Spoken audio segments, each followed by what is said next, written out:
Ryan Reynolds here from Mint Mobile with a message for everyone paying big wireless way too much. Please, for the love of everything good in this world, stop. With Mint, you can get premium wireless for just $15 a month. Of course, if you enjoy overpaying, no judgments, but that's weird. Okay, one judgment. Anyway, give it a try at mintmobile.com/switch. Upfront payment of $45 for 3-month plan, equivalent to $15 per month required. Intro rate first 3 months only, then full price plan options available. Taxes and fees extra. See full terms at mintmobile.com.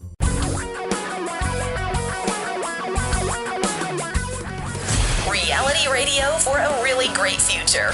We're talking real money. So that you can live a far better life. That's the whole point of the show, making the money portion of your life a lot easier to deal with so you can get on with the living portion of life, which is the important part. We want you to spend less time thinking about, worrying about, dealing with, investing, getting confused by, getting ripped off by people who deal with money, and allow you to enjoy a better life, particularly a better, longer-term future. Yes. Okay, Tom agrees, ladies and gentlemen. And now the number, 855-935-TALK, 855-935-8255. You can give us a call. We'll try to answer your critical, important life questions about money stuff and do it as like the real fiduciaries we are. Right, Tom? That's correct. All right, that was a 2-word answer from Tom. Oh, it's 2 words, right? I had to do a lot of words earlier today at my class in our class in Bellevue, so I'm sort of worded out. Yeah, I had a lot of words. I had to say big words and lots of them, and it wore my vocabulary isms out. Well, and make up a lot of stuff. It's hard to make up that much stuff in a couple hours. Stuff. Numbers. Well, you do it 2 hours every Saturday that's just true. to Good make point. stuff up. Well, so do it every night at home. Yeah, that's true. Oh, you do a lot of it at home from what your wife tells me. Good Lord. And, she's got, speaking of that, all praise goes to her. She has all 4 trucks out operating today. Boom, boom, boom, boom. There you go. She deserves it. She is the pizza truck queen. Queen of pizza, yeah. So big deal for her. And I do want to thank everybody who came out today. It was a great class over in Bellevue. By the way, I thought about this last night. I realized last night that today is the first class of 2019 that we did not sell out. Every other class we've done this year, we almost went a half a year. Close. It was close. We were down about 5 seats or something, so it was good. Yeah, but what all of us want to know is, while the class was incredibly valuable and taught people all about retirement, what were they injecting next door? That's what we all want to know. What were they? There was there was I never got to go over there because I would have volunteered. I don't know what was that. It said like injection site or something, or injection testing or something. I don't know. I don't know. I'm betting it was probably one of those. I don't get invited. It was probably one of those stem cell crooks. Yeah, I don't get invited to those parties anymore. It's not like the old days. Well, actually, I don't know that I was invited to those either. I just showed up. Knowing you weren't invited. No, probably not. Probably not. So, hello, everyone. You gave the number. I did. 855-935-TALK. Give us a call. We exist. Our life revolves around making yours better. We will go out of our way to tell you the truth, to take people to task who lie about this business. Yes, from time to time, we might make a mistake. You guys ask some complex stuff sometimes, but we're going to own up to them. Yeah, there was a woman there today that said, I called a few weeks ago about my broker, and I was the one who had the bad person that was taking care of my money. Oh, so folks, let I me said, explain something. Don said something bad about them. I did not say anything bad about them. So Tom knows that he can rely on me. He can count on me. That's true. To be bluntly honest in my opinion of these firms. I am of the opinion that, and I think it's backed up by data, but maybe not. I'm of the opinion that the vast majority of the folks in the financial services business, no matter how good they think themselves to be, and they do think highly of themselves, you have to, or you'll want to kill yourself. If you're in this business and you actually sit down and realize how bad what you're doing is for people, you're either got to get out of the business and lose your big cushy paycheck, or you've got to knock yourself off, because how are you going to deal with that guilt? So they convince themselves that they are doing well, but I don't believe they are, at well, least the majority of them. Doing well, and also that they know a lot of information that you don't know. I mean, I mentioned the quote. I love that quote from John Bogle, where he said, "Nobody knows nothing about the future." Yeah, that's right. Nobody knows nothing. Now, they're going to run around and tell you got to do this because of that, and they don't know. They're going to tell you that you got to own pot stock because they're going to, they're not going to go up in smoke. They don't know, right? They do go up in smoke. Pardon me, they do go up in smoke. I mean, they don't know that. They don't know any more than you know. That's the point. So, yeah, and they run around and act like they do. It's funny, though. I was at a wedding last week. Wow, there's a surprise, yes. Yeah, like 4 weddings and a funeral. There's a friend of mine there. I mean, not a really close friend, but it was his daughter as getting you would married. say, We've known an the family for a long acquaintance. Yeah, I mean, we've known him for a long time. Yeah. He's a friend. And he used to work in the food industry. He's a computer guy. But we were talking. So he sold a different type of chips than you'd normally do in the food industry? No. What he's doing now is he's left that food giant, and now he's apparently back in the investment business with a firm called Ameriprise. Oh, gosh. And I didn't, I was trying not to being spoil a nice guy, the weekend. not blow the wedding. Wow. It was hard for me. I couldn't believe that he's working with people who sell that kind of stuff. We'll be back. Tom and Don are talking real money. Do you know what your investment risk tolerance is? Take our free no-obligation risk quiz at talkingrealmoney.com. For your real life and real future, Tom and Don are talking real money.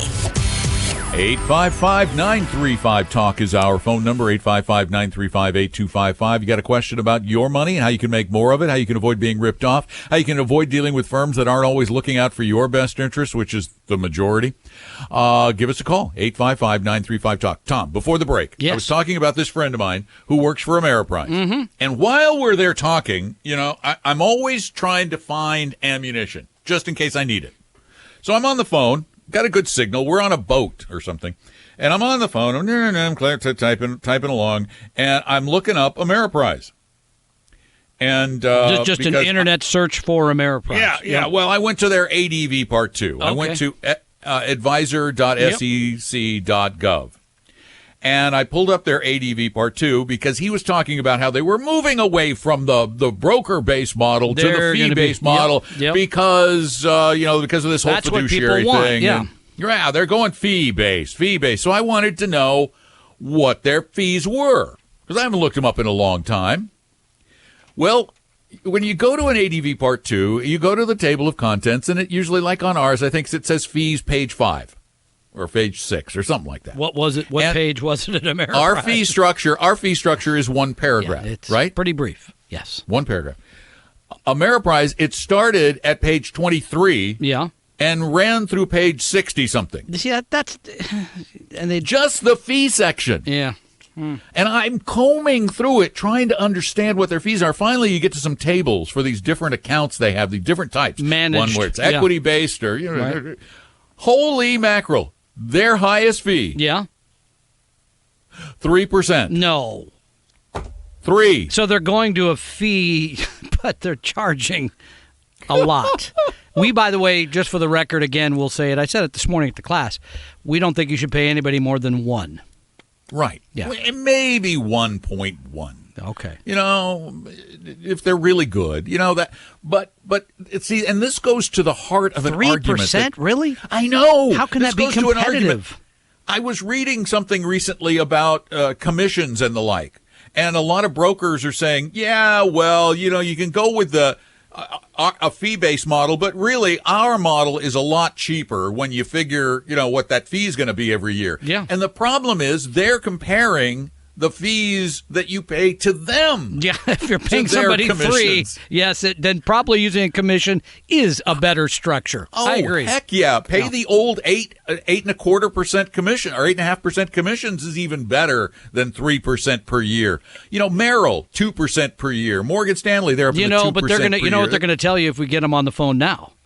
Nobody pays that. Nobody pays that. That's just what's in the document. Okay, so good news.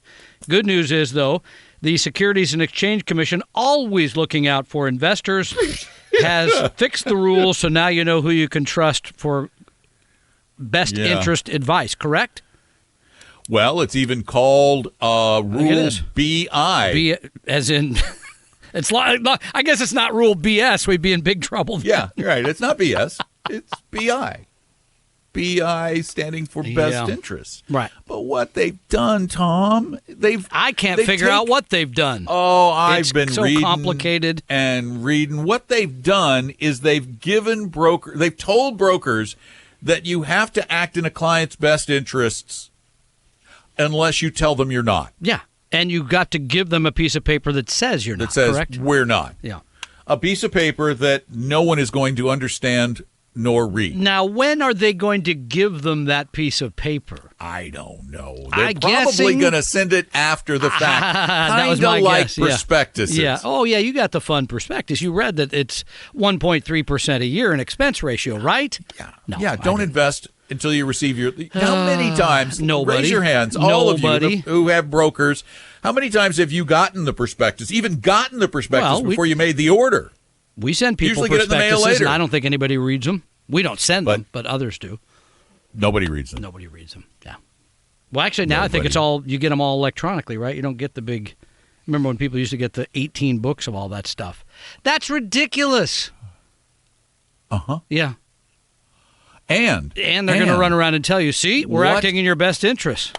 What this rule has also done, it's actually worse for you as a client in almost every aspect. How come? Because what they've done is diluted the fiduciary standard. They have said now... Denuded? They diluted. Diluted. Not diluted, but diluted as in added water to. Okay. They made it weaker. It used to be that you had to act in the client's best interest. Well, now it's you have to act in the client's best interest unless you disclose that you're not. This is even for fiduciary advisors. So we could sell annuities and stuff now? We could, as long as we disclose that we have a conflict of interest. I suggest we have an emergency meeting tomorrow to discuss that. Make some money. I suggest that we not do that. Okay. Because then I would have to quit, and I would feel really bad. Would you? Because you know me. I've been offered opportunities to work with big brokerage firms. That's true. You have, yeah. You know, everybody wanted for years wanted to use my name to support their business, and I kept saying, and I was offered. One guy offered me a 7-figure sum up front to do it. You got his number? That's how stupid I am. He's out of West Palm Beach. Of course he is. Of course he is. Really? I hadn't heard. Yeah, okay. But this makes it even more difficult for you. And here's what I'm getting to for you. That would be great clients. if you could get to it. Be terrific. I was working that way. Okay, yeah, please. It's so important now more than ever for you to ask the question this way. Don't ask, are you a fiduciary? Because everybody's going to say yes. Are you always, 100% of the time, required to act in my best interest? And if so, are you willing to put it in writing and sign it? I'm going to add to that. I think they should. I think you should take the form that's up at the website. Are the list of advisors, did that get fixed? Is that yes, up on it's there. Okay. It's fixed. It's there. Because that's another one people have asked us, well, how do I get started? There was a guy who came to the class today, said, well, I was the one who called, and it's hard to figure out. So if you go to talkingrealmoney.com and you click on the page with the guy that says help wanted, there's a list of advisors that we think you can trust. And I want to make this really clear. That trust we're not recommending them, but we're not. We think they're going to treat them. you fairly and in your best interest. We interest. don't work with them, and we can't guarantee they're going to do the right thing. But we're relatively confident. Wow, who wrote that? Was your lawyer did that? Everything. Okay, number two. What? They should use the form that's on the same page. Yeah, the advisor interview form. Number 3. I made that up. That's I'm going to stand by the 1% because I don't think you should pay more than 1. But I'll add a fourth one. Yeah. I think you should not use anyone who doesn't use, any advisor who doesn't use index or index-like mutual funds or ETFs for your portfolio, period. Because once you start veering off there's a lot of bad advice out there that still claims to be fiduciary. My take. And that leads us to the other point is that Not only are we going to try and help you on the show or anytime figure out if your advisor is a fiduciary, you can call us anytime if you want help knowing whether your advisor is always required to act in your best interest. 855-935-TALK. Tom and Don are talking real money. Just about everything you need to know about money can be found at our website, talkingrealmoney.com. Your guides to a really great financial future. Tom and Don are talking real money. You know, as noisy as this show can be at times, it's still so much of a relief from having my a new roof put on my house, which is being done right now. As you're speaking? That is the loudest thing. Well, actually, see, I'm locked in the studio, hermetically sealed in the studio. Yes, which I think is proper, by the way. Although, if they come back on the main house, then... Oh, I'm hearing a little knocking. Can come. Oh, you may hear it over the air because it rocks the house. It rocks the house. Anyway, 855-935-TALK We've got a call. Do you want to go to number. Yeah, of course I want to go to the call. All right. Why? You think I don't want to take a call? I thought you wanted to spend more time, on I wanted to give the number, but you let me kind of get it out. 855-935-8255. Go. All right, let's talk to Bill. Hey, Bill, how are you? Good. I'm good, gentlemen, and thank you for your time. And just a real quick question here. I don't know a whole lot about all this investment stuff. I enjoy what you guys have to say on Saturday mornings like this. But my question is, I work for a government agency, and I have a 457. Is that something that I'm not real pleased with the results that the 457 that I'm going through, and I'm sure they mean well, but for all of last year I got 2.something%. That's good. You should have lost money last year. No, that's great for last year. Last year the stocks were down. Yeah, I mean, that's good. What are you invested in? What is your 457 invested in? You want the name of the company? Sure. Why not? Oh, well, it's called Empowerment. Have you heard of Empowerment? Well, I don't know, but I'm feeling better just knowing I'm being empowered right now on the show. Wait, you've stopped the band. That's from one of your listening audience, which is me. That's the Empowerment. Thanks, Bill. Thank you. I appreciate that. Yeah. No, I don't know. Bill, Don's looking them up. But no, actually to make money last year would have been a good return because stock markets were down. Bonds, I think stocks and bonds both lost money last year. So it was kind of a bad year. Okay. And which is going to happen about 1 out of every 4 years. Stocks are going to lose money if you look at the long haul. That's what the deal is. So I'm not so concerned about that as I am how diversified you are, what your stock to bond ratio is, that kind of thing. That's the part I think you should worry about. I could not tell you. I really don't have an idea. Annuities. They changed the. This is This is part of Great West Investments. Oh, good old Great West. Great West is an insurance company. Yeah. And okay, I got to step back a little bit from the mic. I hate annuities and retirement plans. Your government, your governmental agency, this is a local municipality of some kind, is lazy. I would prefer not to say. No, I didn't ask you for the name, but it is a. Is it a municipality? Yes. Okay. Yeah, we don't need the name. Lazy, whatever little town or big town this is. You are a bunch of. We had a choice of two different ones to invest in, and I just picked this one because realistically, gentlemen, I didn't do any homework. I just wanted to tuck some money away, every paycheck. So what's the other option? What's the other option though? Well, my biggest thing is that. Do you guys, and I don't know if I should say this on the air or off the air. Whatever. You can say anything you want. I just want to know, is that something that you guys get into and could give advisement to, or is that something that I could pursue further with your group? One, no, we can't manage it. But two, I'm sure you've heard it before, and you think that we're full of it like all the other firms, but we're not. If you would go to talkingrealmoney.com. You can set up an appointment. We ask we allow anybody to do this, to set up an appointment with one of our advisors, to look over what you have, and to give you some suggestions without becoming a client. Now, if you want to talk to us a lot, full-time, you need to become a client. But we offer this for free. Just go to TalkingRealMoney.com. Tom and Don are talking real money. It may not be the sexiest website in the world, but it's your one-stop shop for real money information. TalkingRealMoney.com.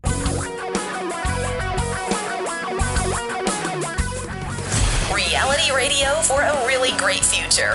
We're talking real money.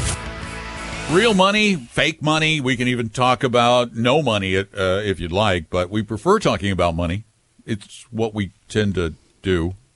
Talk about, deal with money. You can give us a call at 855-935-TALK, 855-935-8255. I'm Don McDonald. Over there in the, is that a pink shirt today? It is. Yeah, I wore the pink with shirt. the green tie and the blue suit today. I think I look pretty snappy, if you will. Dapper? Dapper. Yeah, Dapper Tom. Yeah, it looked pretty good. Oh, good for you. Had a class this morning. Did a class, the first time I've done it, with Barb Devereaux, who was terrific. She talked about long-term care. She because she knows it. I mean, she was in it for 20 years, right? So she knows the deal. She's been in long-term care for 20 years. Yeah, well, she's feeling better, and then she did a piece on purpose in retirement. Barbara, she's a retirement coach. I'm glad you're up and with us. It's nice to have you back. Yeah. 20 years, you know. Hope you're feeling better. Yeah, she's feeling Long better. stint in long-term care. Kind of expensive. Glad she had the policy. Serious experience, though. Exactly. So, no, it's a good class. I want to thank everybody for coming out. A lot of great questions.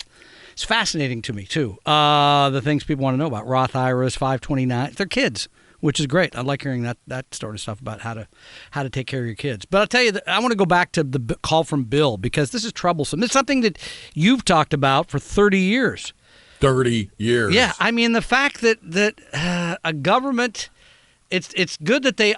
I'm hoping Bill is pension eligible. I'm betting he is in some way, which is probably good. Although he might have a Social Security offset, don't know. But then they have this money they could invest, right? It's usually like a deferred comp kind of plan. Well, with the government, it's a 457, 457 plan, which is right. like a 401k Correct. in the private sector or a 403b in certain nonprofit segments of the economy, healthcare, but then education. Why in the world does that institution open its doors to Great West and allow them to come in and basically sell all these people horrible annuities? I mean, the product is awful. High commission Well, I mean, annuities. I know why the company does it, because they make a ton of money on this stuff. And you run into people like Bill, I don't spend time on this. I just wanted to sock some money away. He's probably costing himself 3% a year to be in that annuity, 2 to 3%. Well, I would guess. So. And here's the problem. It originally started with just stupid governments across the board, because originally the only option you had for deferred compensation type plans was with insurance companies using annuity products. But as the investment industry has grown and matured, new choices, great new choices, have come along. But there is this momentum that is hard to overcome. Yep. And so, and it's the worst. Private companies have been far more innovative and far more responsible about finding new opportunities, because their shareholders worry about the fact that they're fiduciaries and are supposed to do what's in the best interest of their employees.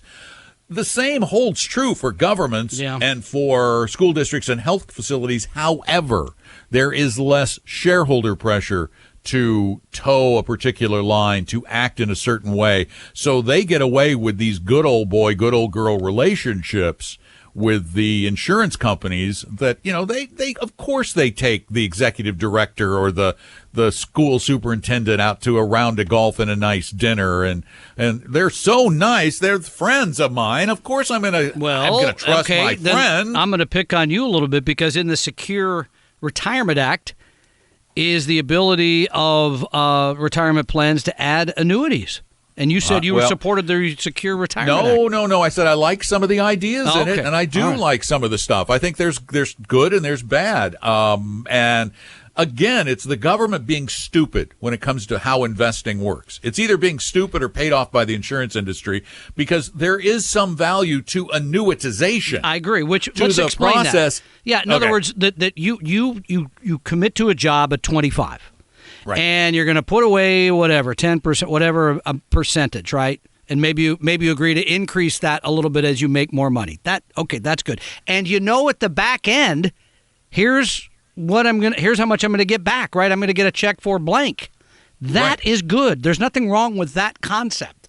But the problem is then when you take that concept and you hand it to Great West, it turns out to be a very expensive product that is definitely not in the best interest of the employee.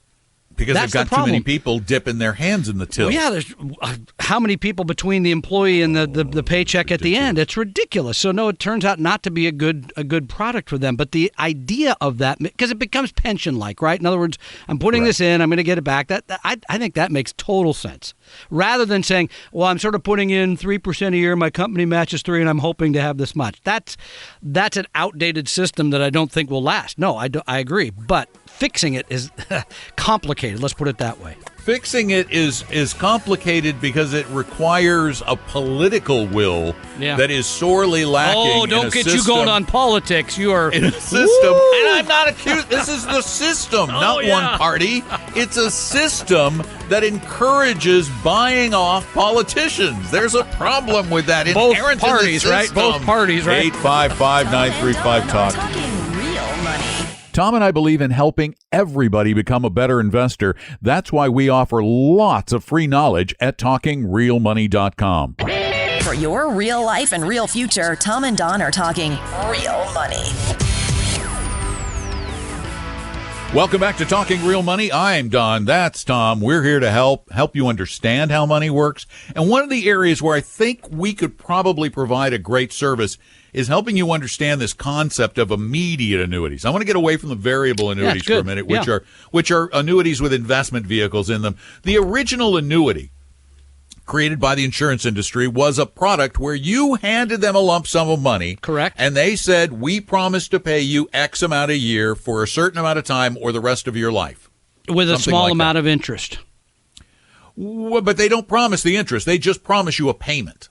Yeah, okay, so you give them $100,000, they give you $600. Right, I looked it up recently. Example, Vanguard's got an immediate for, I think it was $100,000. They pay you like $670 a month. Okay, let's use that. How much is the $100,000? I think it was $100,000. It was $670 a month. $670. That's perfect because I was looking for a good example. You gave me a great example, and so let's say you do that when you're 70, and you do that. You live for another 20 years. That is a 5% rate on your money. It appears, but it really isn't. If you take $100,000 and you invest it on your own, and you get 6% per year, hold on, for that 20 Carry years, the 5, yeah. You're going to make about, well, actually, okay, that's a 5. You're going to make about 712. But here's what I was really getting to. Let's say you say, I've got my $1 million at retirement. You could go to somebody like Vanguard. They're going to pay you, they're going to give you a check for about $5,000 a month. Yeah. Okay? $60,000 a year. Right, 72,000. 72,000. Did you say five a month? Okay, so it is 60. So pardon me. Yeah. But you could go and invest that on your own at a growth rate of 4% and pay yourself a bigger monthly payment every month if you only live 20 years. So what this is all about is this is about shifting the risk. Transferring the risk. The insurance company is saying, we know about when you're going to die, and they're pretty darn close. You're hoping you live a lot longer and you screw them out of a bunch of money, but you probably won't. It's a gamble, and you have to understand that with a Vanguard, there aren't as many people participating along the way. There's no commissioned salesperson in there. I don't know who they write the policy through, but yeah. But there's not going to be a commissioned salesperson in the middle. This is the part we don't forget. Fewer we hands. don't know you about. Said handsy is the right word. Fewer hands in between. The insurance industry doesn't want you to know what the advisors are getting paid. And that's one of the good things about Regulation BI that we talked about earlier in the show, the best interest regulation, is that they're supposed to tell you now. If you ask the guy with the indexed annuity, how much do you make? They're supposed to tell you. Well, yeah, but then they still say it doesn't come from you, the consumer. It comes from my company. I heard a guy say this on the air the other day about equity index annuities. No, I don't. You don't pay me. I get that from the company. That's such a ridiculous statement. Is it that guy? No, it's not a guy you know, actually. No, it's a different guy. He's got, anyway, it's a long story. I got to tell you, that's the other thing. Most of the radio shows that talk about money please. are best ignored, forgotten, not listened to. No, they meet not the BI, but the BS certification. I wish one of their listeners someday would call them and say, they've done that. Remember we had the guy who did that a few years ago. Called us back. Somebody called and said, are you always required to act? And they always say yes. Always, even when you're selling an annuity. They always say yes. So they lie on the radio. Yep. And that's not just a mistake. No. That's a bald-faced lie. They do it. They do it. So anyway. Okay, so we're back to the annuity. So an annuity, that's exactly what annuity should be, right? It's money you saved or labor you did. You're handing that to somebody else, and they're paying you that back over time.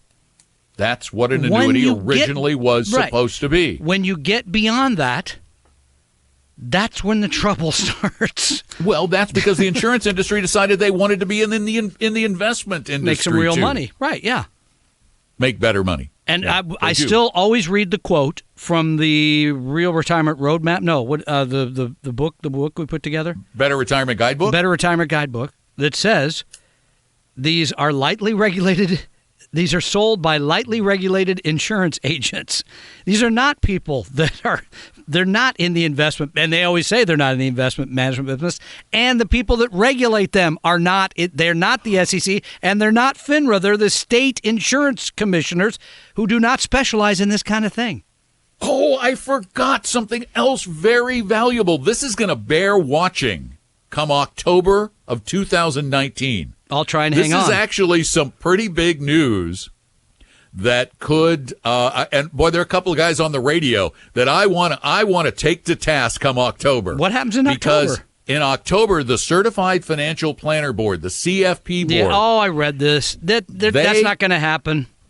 They are putting in new regulations that say if you don't always act as a fiduciary, you lose your CFP designation. But they're gonna gray that up by what is actually acting in your best interest.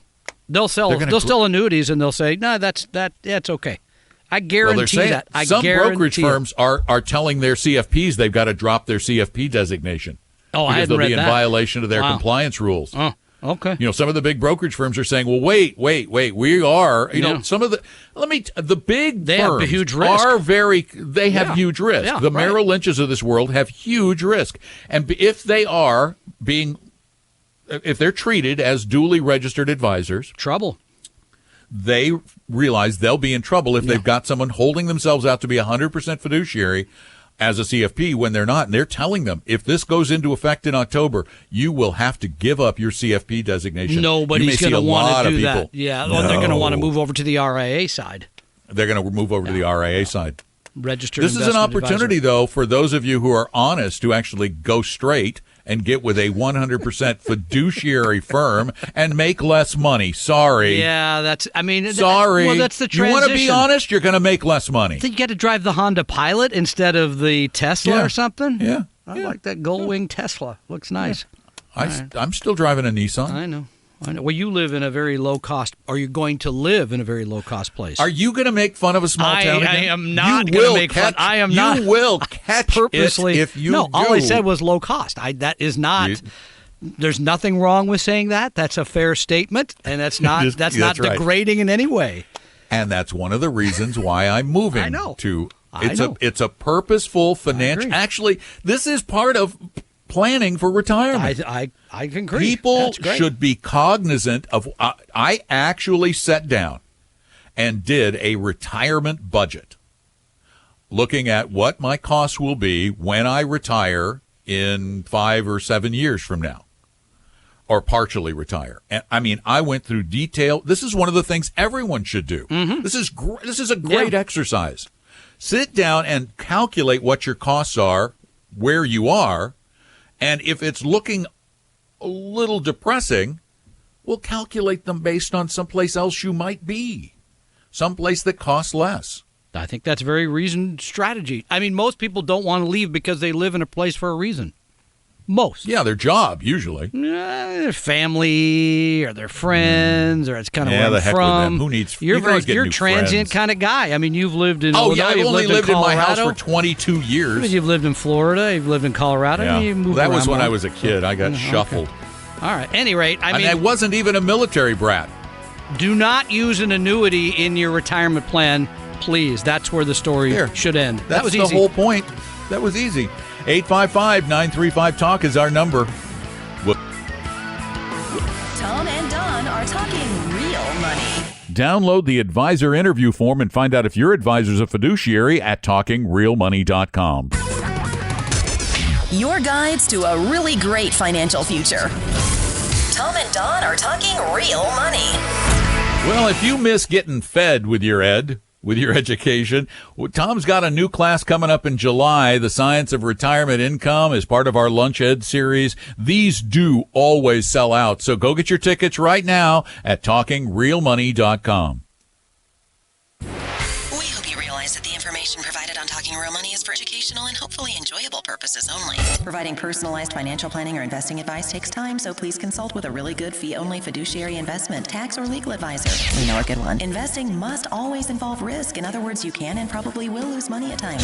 Also, as much as you want it, no one can accurately and consistently predict the future. So past performance doesn't tell you a darn thing about what the future will bring. Unlike many other programs that say something similar, Talking Real Money is not trying to get you to buy or sell any financial products or securities. Instead, the program is provided as a public service by Vestry, a fee-only registered investment advisor. Thanks for listening, and please visit TalkingRealMoney.com for more information and disclosures. That should keep the lawyers happy.